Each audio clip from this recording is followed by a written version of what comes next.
Good morning, Bimblers. And you join me by the K4 telephone box in Warrington Town Centre, by where Mr. Smith's used to be. It's about 6:10 in the morning at the moment. We've come out early because it's going to rain this afternoon apparently. So we needed to get a short little bimble in before that happens. So we're going to Stockton Heath. Care to join me? Let's bimble.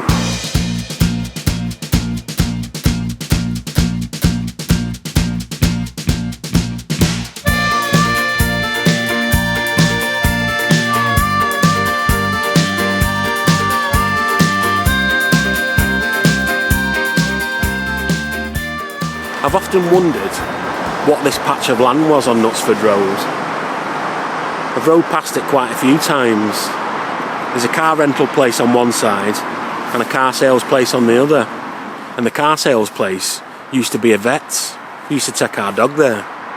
It wasn't until I watched one of the videos of Warrington's #1 YouTube historian, DJ Johnny, at JDM FM. And he filled me in one of his Latchford videos. This used to be St James's Church. It was built as a chapel of ease for the people of Latchford, so they wouldn't have to walk all the way to Grappenhall to St Wilfrid's Church. They brought in a young vicar by the name of James Glazebrook, and he was what you call a controversialist. He didn't mind offending people with his beliefs. He was a bit like that Katie Hopkins, but his opinions were reasoned and thought out. He had very strong beliefs on whether you should baptise babies. He was all for it. He wrote a study called A Defence of Infant Baptism. But some people at the time thought that babies being babies and not really knowing what's going on couldn't repent their sins. That was the opinion of another controversialist by the name of Gilbert Wakefield. And they had a lot of back and forth, you know. James Glazebrook was originally from Shropshire, and he was a miner. But he started doing some work with a fella called John Wesley. We've mentioned him in the past. He's the fella that started the Wesleyan Methodist Church. And it was while working with John Wesley that James Glazebrook decided he wanted to be a vicar. And he was a vicar here in Warrington for about 15 years before he moved to Leicestershire to become the vicar of Belton. After he left, St James's Church here started falling to bits, and the people of Latchford decided they needed a new church, bigger and better. So they built one just over the road. We're about to bimble to it. But because this is consecrated ground, and because there's some unmarked graves here, you can't build anything on top of it. Although they did build a road on top of the graveyard, the A5061, built on top of some graves. Pretty grim. Wonder whether it's haunted. Let's bimble. Are you listening? You still won't figure it out. Figure it. With all your thoughts on your mind all the time, oh, it's deafening. You still won't figure it out. And so we reached St James's Church, the new one, built in 1830. It was built by a Cheshire lad by the name of Samuel Rowland. He was from a place called Whitley, which is a few miles west of Antrobus. Another famous lad from Whitley is Colin Crompton, you know, the club chairman from the Wheel Tappers and Shunters Club. Do you remember that? But Samuel Rowland didn't stop in Whitley. He moved to Liverpool, to Canning Street, very posh. But the reason he could afford to live in such posh housing was because he built several famous buildings in Liverpool. St Bride's Church on Percy Street in 1830. Same year he built St James's Church here in Warrington. And in 1837 he built the Royal Bank, as well as Dean Road Cemetery. I pass St James's Church here in Warrington every day on my way to work. And I think it might be my favourite church in Warrington. Or is it St Anne's near the big Tesco's? I can't decide. High praise from me as a church nerd, especially considering the other church that we're going to see in this bimble. Speaking of bimbling, let's bimble round the corner. With a simple frame of mind, time. You can protest all you like, we both know. We're currently stood on a patch of wasteland, but to the people of Warrington, this used to be hallowed turf. This used to be Wilderspool Stadium, where they used to play the rugby. In a previous Bimble that I titled Warrington, we visited St Paul's Church, or where St Paul's Church used to be. They knocked it down because of dry rot in the 1970s, but they left the graveyard on its own, because you can't get rid of a graveyard, as we've previously discussed. Attached to the church used to be a Sunday school, and that's where Warrington Rugby Club first started, or as they were known at the time, Warrington Zingari Football Club. Zingari is Italian for gypsy, and it meant that the rugby club just used to play wherever they wanted. They didn't have a fixed abode. That was up until 1898, when they started playing here at Wilderspool. They organised a 10-year lease with Greenalls Brewery, who eventually went on to sponsor the team. My Warrington shirt's got Greenalls on the front. They played at Wilderspool Stadium right up until September 2003, and the last match was against Wakefield, and we won 52-12. From then on, they moved to the Halliwell Jones Stadium by the big Tesco's and St Anne's Church. I'm still a little bit sad that they've knocked it down. Every time I pass Fletcher Street, I feel like I should look down it and see the turnstiles and see what the next fixture should be. But it's all gone. I can remember coming and watching the rugby here and having freezing cold hands because they used to play in the winter back then, or being in the pouring rain. And I remember Warrington used to get beat quite a lot. I remember when they got beat 80-0 by St Helens.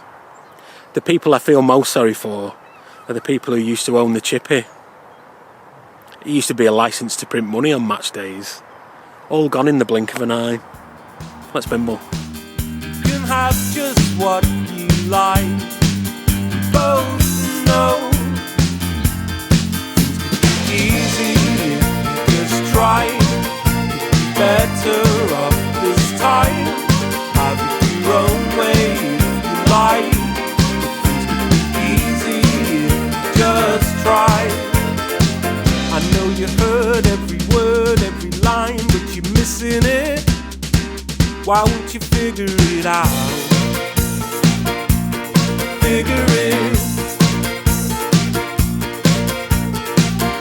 Though I talk really loud, if you heard, oh, it's definitely... Well, Bimblers, I've snuck myself into what used to be Greenalls Brewery. It's a load of offices now and some flats, and I'm not really supposed to be in here, but you need to know all about it, don't you? So I've smuggled myself in. Greenalls Brewery used to be vast. What's now Morrison's used to be part of the brewery, and what's now an old people's home used to be the distillery, where they used to make Vladivar vodka. It's made in Warrington, and Bombay Sapphire, and old Sou'wester rum.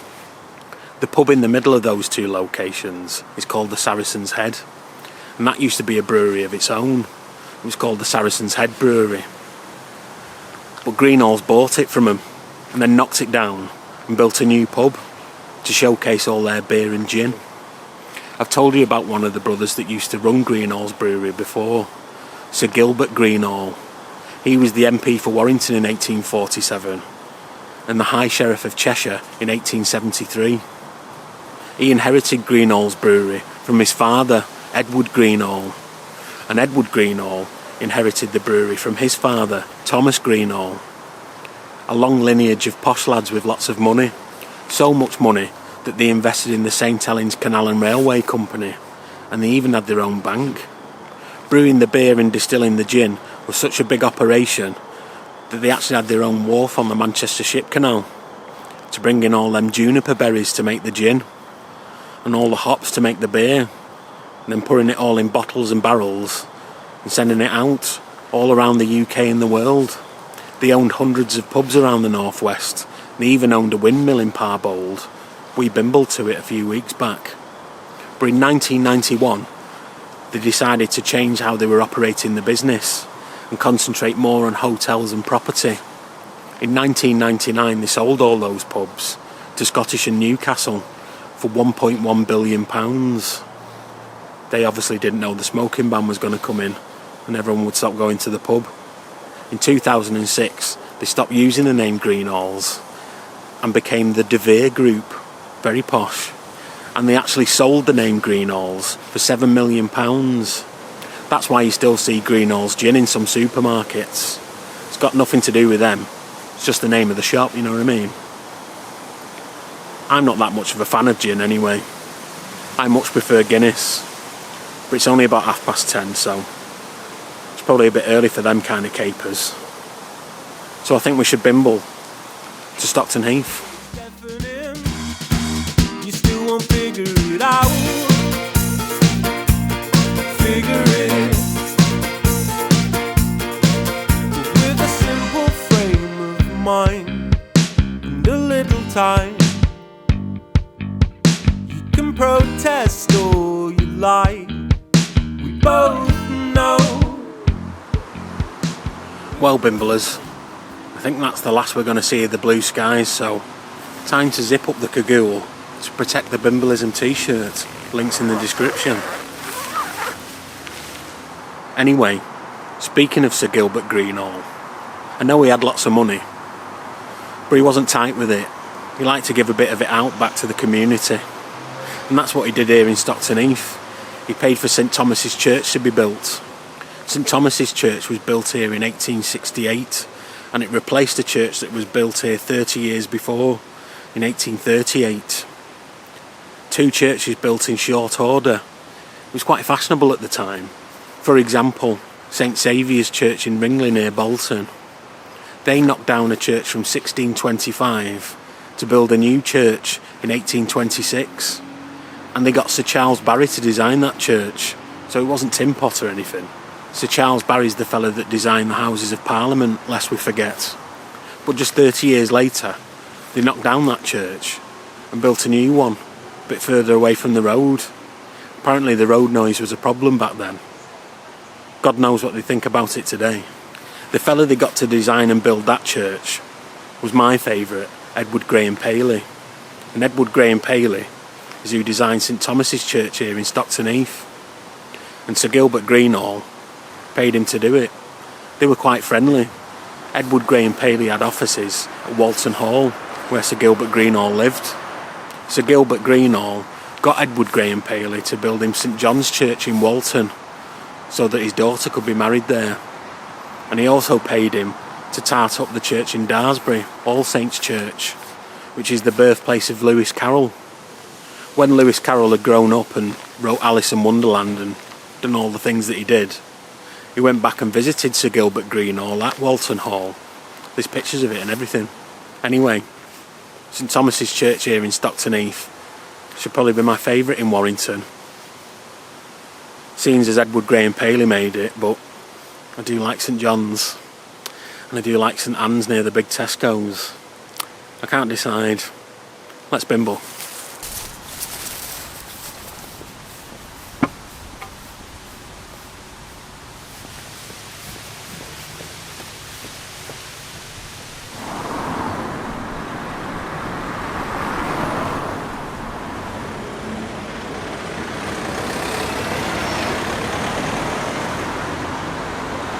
And so we reached Stockton Heath, Bimblers. Mrs Bimble likes Stockton Heath because it's right posh. She's used to living in Didsbury and Chorlton in Manchester, so it's right up her street. But the main street of Stockton Heath is London Road, and it's called London Road for a very obvious reason. In Roman times, it was the road that went to London. In fact, there's a little residential street that's called Roman Road, because actually that was the path of the original road. They found lots of Roman artefacts here in Stockton Heath and along Wilderspool Causeway. That's the way we bimbled to get here. When they were digging for the Bridgewater Canal, they uncovered a temple to the goddess Minerva. She was the goddess of poetry, music and commerce. And speaking of music, if you go down there towards the London Bridge pub, you pass a house that was the childhood home of George Formby. George Formby Senior could afford a house here in Stockton Heath. because he was just as famous as George Formby Jr. He just wasn't in films. Nobody knows about George Formby Sr. We only know about George Formby Jr. You know, when I'm cleaning windows. But the main focal point here in Stockton Heath is the Mulberry Tree Hotel. It's the main pub, really. There's a few other pubs. There's the London Bridge down there and the Red Line over the road. But most people seem to go in the Mulberry Tree. It was designed by a Latchford lad like me called William Owen. He's famous for designing the Par Hall in Warrington. I mean, everyone's played there. The Who, the Arctic Monkeys, BDI, the Stone Roses, and he built the Royal Oak on Knutsford Road. That's just opposite where St James's Church used to be. Remember at the start of the Bimble? And he also built the Albion on Battersea Lane, which is where we're heading now, right near my house.